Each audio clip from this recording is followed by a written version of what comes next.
Assalamualaikum warahmatullahi wabarakatuh. Soifillah. Apa kabar semuanya? Semoga dalam sehat dan dalam lindungan Allah Subhanahu wa taala. Amin ya rabbal alamin. Sobat fillah, Soifillah semuanya. Alhamdulillah ini kita sudah memasuki bulan Muharram atau tepatnya tahun baru Islam 1443 Hijriah.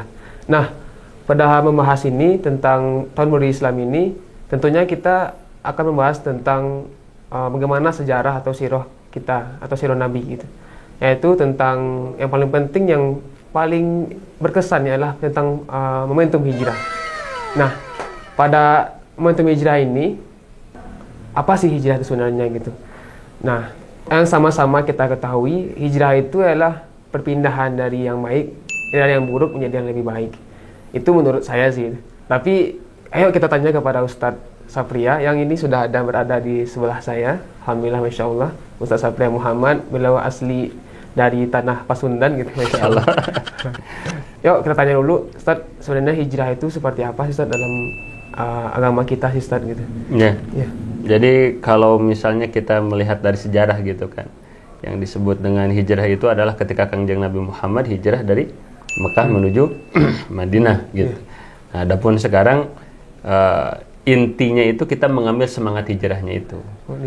Jadi kalau misalnya Kang Fadil dari Padang ke Bandung, apakah itu bisa disebut dengan hijrah atau tidak? Itu kan menjadi sebuah pertanyaan juga. Hanya saja sebagian lagi menyatakan bahwa yang disebut dengan hijrah itu ya dari Madinah ke dari Mekah ke Madinah. Adapun sekarang yakni kita itu mengambil semangatnya. Kalau misalnya kan ketika Kangjeng Nabi di Mekah itu ketika ibadah banyak dihalang itu. Sampai para sahabat ada yang diboikot, disiksa dan lain sebagainya. Tapi kan ketika berpindah ke Madinah, nah ibadahnya kan mulai lebih lapang seperti itu. Berarti di semangat hijrahnya yang gitu Ustaz. Betul. Berarti tapi kadang juga Ustaz, kalau kita udah semangat hijrah, udah menggebu-gebu hijrah Ustaz. Cuman terkadang saya juga merasakan Ustaz, kadang futur, kadang juga tidak istiqomah, kadang insya Allah kadang banyak lah godaan-godaannya, apalagi kalau kita di usia muda nih Ustaz ya, banyak sekali darah mudanya apa kata ramai-ramai itu Pak Haji gitu ya. Darah muda, darahnya para remaja gitu.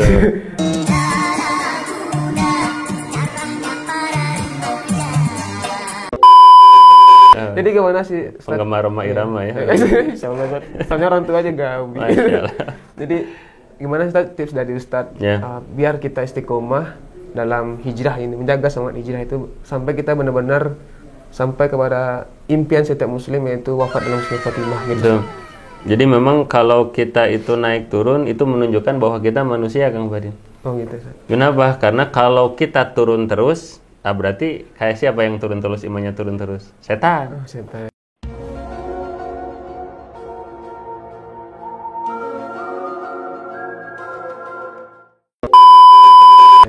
Imannya yang tidak pernah naik, tidak pernah turun siapa? Malaikat. Yang naik terus para nabi. Nah, kalau kita mah yazid wa yanqus, kadang naik, kadang turun. Cuman yang jangan sampai seperti ini. Kalaupun kita turunnya satu, naiknya harus dua. Gitu. Jadi kalau misalnya kalau dia dibentuk diagram, turun satu, naik dua, turun satu, naik dua. Jadi masih naik ke atas. Yang jadi masalah, naiknya satu, turunnya dua. Naiknya satu, turunnya dua, makin jelep itu yang bahaya.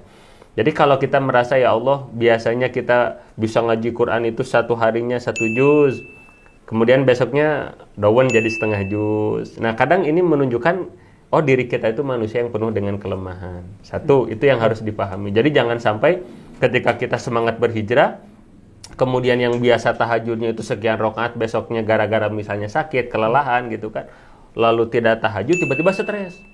Oh ya Allah, saya tidak gini, akhirnya apa? Jadi lupa terhadap rahmat Allah. Itu juga jadi bahaya.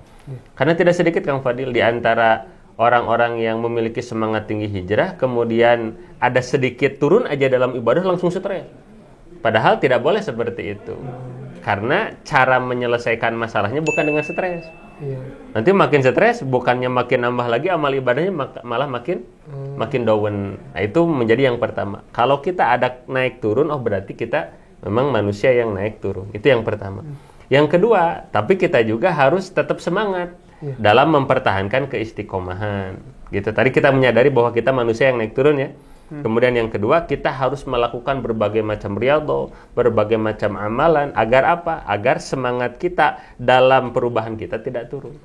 Nah, apa saja yang harus dilakukan nih, Kang Fadil?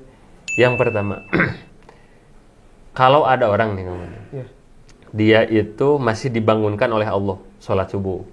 Bangun jam 4:30 misalnya. Kira-kira ketika bangun, awal-awal biasanya apa yang dilakukan, Kang Fadil? Biasanya buka mata ya. Ya buka mata. Buka mata. Bangun dulu lah. Bangun ya, bangun gitu. Kemudian ngambil wudhu, kemudian sholat seperti itu. Nah, kadang ada satu hal yang kecil tapi berdampak besar yang kadang suka dilupakan. Apa itu? Bersyukur terlebih dahulu kepada Allah Subhanahu wa taala.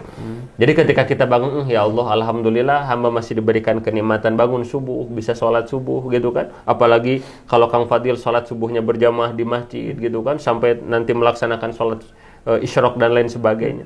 Nah, ketika seseorang nih Kang Fadil, setiap melakukan amalan diawali dengan rasa syukur dulu kepada Allah Subhanahu wa taala, insya Allah akan dapat lo istiqomah. Kenapa? Karena Allah Subhanahu wa taala berfirman, la in syakartum la azidannakum. Barang siapa yang bersyukur atas nikmat Allah, maka nikmat itu akan ditambah. Nah, pertanyaannya, ketika Allah memberikan kepada kita kenikmatan ibadah, syukur tidak kepada Allah? Nah, gitu. Kadang ngelos aja nggak ada tuh dalam hati teh ikrar ke Allah, ya Allah terima kasih masih bisa sodako, masih bisa ngaji Quran gitu kan, masih bisa berbakti kepada orang tua. Nah, kalau kita belajar di awal hijrah ini, ya pokoknya setiap dikasih amal ibadah oleh Allah, syukur, maka insya Allah istiqomahnya nanti muncul sendiri gitu. Gitu, jadi kuncinya biar kita itu istiqomah, itu kita harus sering-sering bersyukur. Di antaranya di antaranya adalah diawali dengan rasa syukur kepada Allah. Pantesan berarti selama ini saya dan mungkin ada teman-teman yang lain juga kadang merasa tidak istiqomah atau tidak semangat dalam hijrah. Jadi karena bangun tidur langsung sibuk dengan dunia, harusnya kita bersyukur dulu ya. Betul, syukur dulu. Ini mau nikmat dunia ataupun nikmat akhirat, pokoknya segala bentuk nikmat, kalau kita bisa bersyukur terhadap nikmat tersebut, insya Allah itu kenikmatan itu akan ditambah. Cuman masalahnya Kang Fadil, kadang orang itu merasakan itu adalah nikmat kalau nikmat itu berbau dunia. Kalau kita misalnya dapat motor baru, alhamdulillah. Dapat uang, alhamdulillah. Kang Fadil mau nikah nih, dikasih buat walimahnya 100 juta. Alhamdulillah. Alhamdulillah. Kerasa nggak nikmatnya? Kerasa. Ya betul tidak? Kadang kita ketika diberikan nikmat dunia, kerasa nikmatnya. Tapi ketika oleh Allah diberikan kenikmatan bisa sholat subuh, kadang dalam hati tidak kerasa itu nikmat dari Allah gitu. Padahal nikmat yang hakiki diantaranya nikmat bisa ibadah. Nah, itu menjadi PR kita tuh, khususnya bagi para pemuda hijrah, belajar bersyukur atas nikmat ibadah, insya Allah nantinya istiqomah gitu.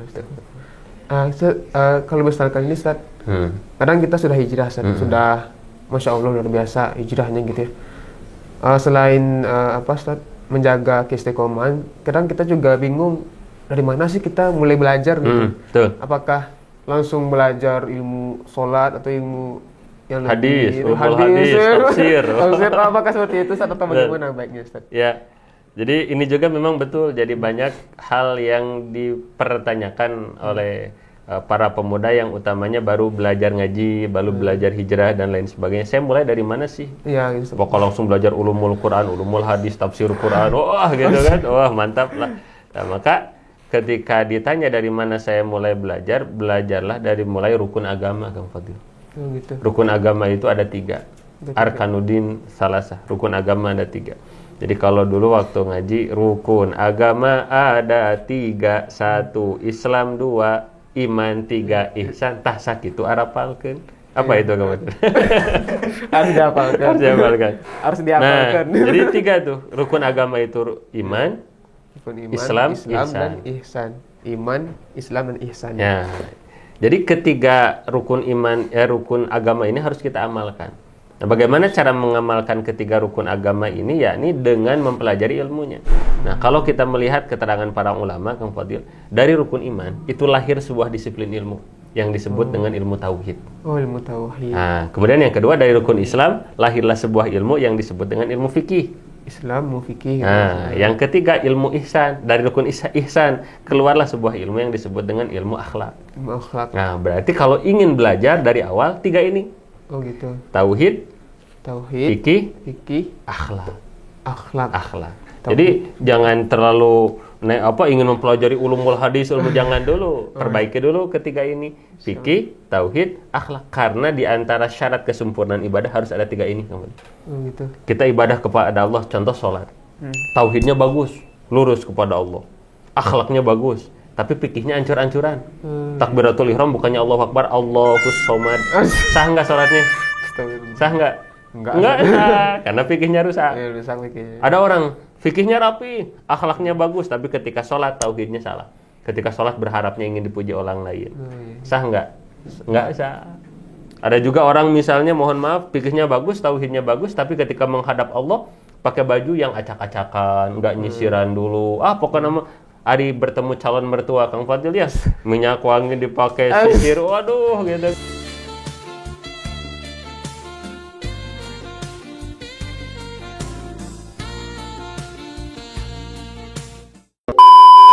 Kan Ari bertemu dengan Allah pakai celana seadanya, celana training, baju singlet, rambut acak-acakan, wah gitu.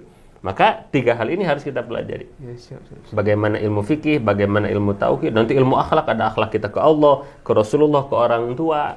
Bahkan Rasul pun mengajarkan akhlak kita kepada tumbuh-tumbuhan, bahkan ke bangsa jin. Makanya kalau ada orang menguasai ilmu tauhid, ilmu fikih, ilmu akhlak, insya Allah akan menjalankan misi Rasul.